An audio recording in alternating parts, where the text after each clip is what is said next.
Hello everyone, welcome back. Today we are learning about computer storage, one of the most important parts of any computer system. Before we begin, think about this. When you take a photo on your phone, where does it go? When you save notes on a computer, where are they kept? That's what we call storage. First, let us define computer storage.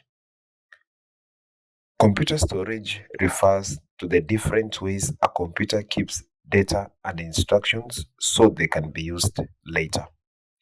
When you talk of data, it can be in form of photos, videos, documents, applications, and even games. Without storage, a computer could not be able to remember anything. There are two main types of computer storage. One, primary storage, and two, secondary storage. Let us look at primary storage. Primary storage is also referred to as the main memory. Primary storage is the computer's main working area. It stores data that's currently being used by the computer. The CPU, that's the brain of the computer, works directly with this memory. Main memory is further classified into two main types. We have the random access memory, which is commonly referred to as the RAM. RAM is where the computer keeps data temporarily while the program is running. For example, when you open an application, let's say like Microsoft Word, or you're watching a video, all this data is loaded into RAM. One key point about RAM is that it is volatile, which means when you switch off the computer, all data in RAM is lost. There are two main types of RAM. First, we have what we call the dynamic RAM. Dynamic RAM stores data using capacitors, needs constant refreshing, slower but cheaper, used as the main memory. The other type of RAM is what you call the static RAM. This one uses flip-flop circuits, does not need refreshing, faster but expensive, used as the CPU cache. The second type of the primary memory is what we call the read-only. The read-only memory stores permanent instructions needed to start the computer. For example, when you switch on a computer, it must know how to start, how to check hardware, and how to load the operating system. These instructions are stored in ROM. ROM is non-volatile. That means data remains even when the power is off. Remember, we said that RAM is volatile. The data is lost when the computer is switched off. Let's look at the types of read-only memory that we have. Number one, we have the programmable read-only memory, which is written once. In the programmable read-only memory, data is written once. The second one is what we call the erasable programmable read-only memory. In this one, data can be written and can be erased using UV light. Next, we have what we call the electronic erasable programmable read-only memory, which can be erased electronically and is normally used as a flash memory for the computer. The second type of computer storage is what we refer to as secondary storage. Secondary storage is used for long-term storage of data. It can also be referred to as removable storage or auxiliary storage. This is where files are kept permanently. Unlike the RAM, which is volatile, secondary storage is not volatile.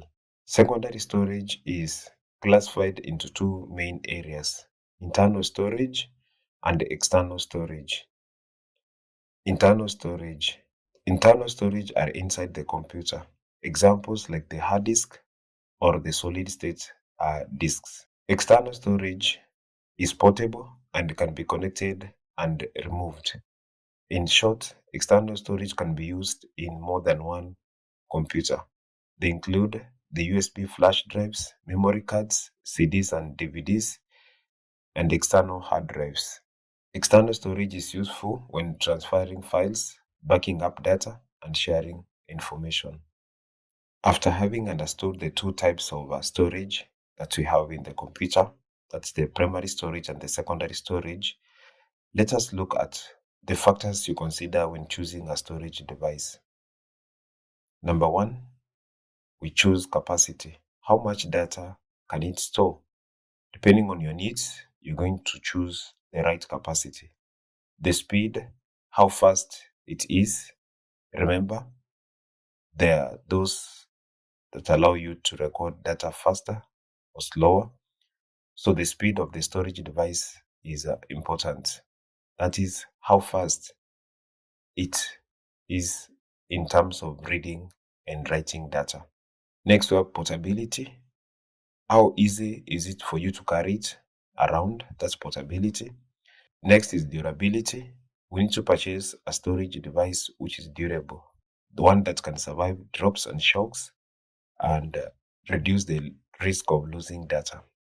Next, most important, we consider the cost. Is it affordable? Then finally, security. Can it protect your data?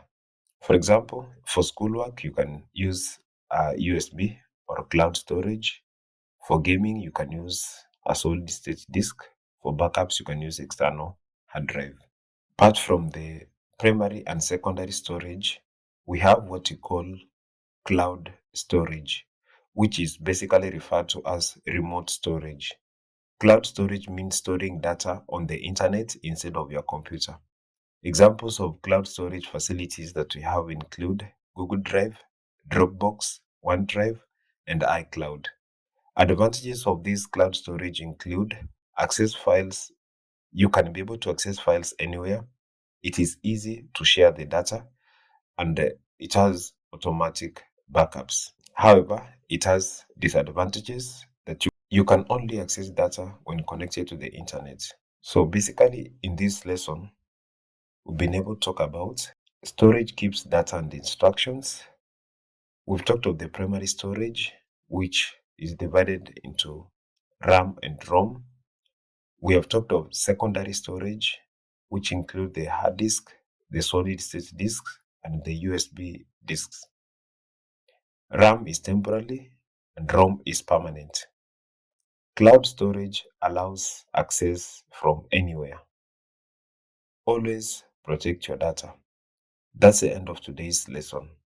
If you understood this topic, give this video a thumbs up, share it with your classmates, and subscribe for more lessons. See you next time.